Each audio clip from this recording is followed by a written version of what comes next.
As a young girl in central Kenya, Penina Wanja witnessed firsthand the challenge of rearing cattle without professional help. Growing up in a farm where my mom had 2 cows, poorly managed, and I normally give this story.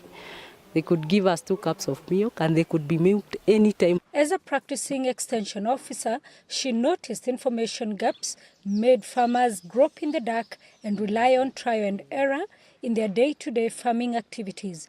The results, low productivity.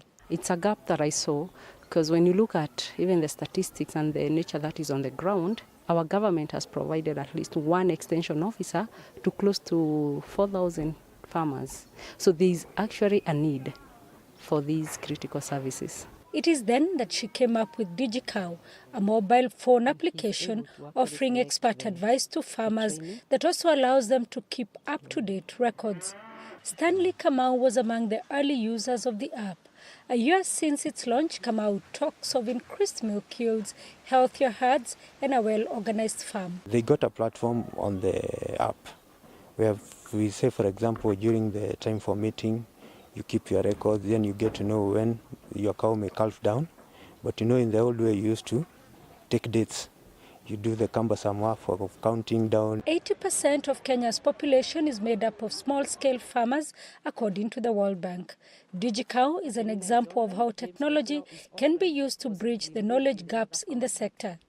It is also a way of encouraging Kenya's unemployed youth to farm, according to Boniface Akuku, an information and communications expert in Nairobi. Research says that the average age of a Kenyan farmer is 60, which is almost a retired person. That's the age of either going to retirement or almost a retired person.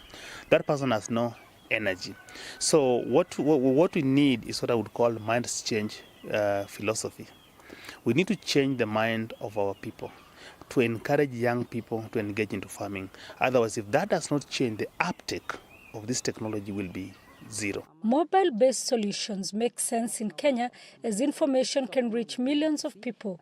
Wanja says 3,500 farmers use her app.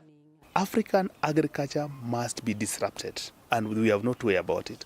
Even if we don't disrupt it by technology, already climate is disrupting it. To deal with issues of illiteracy, DigiCow has a voice-based service that Wanja says has proved of help to the older farmer. Sarah Kimani for VOA News, Kenya.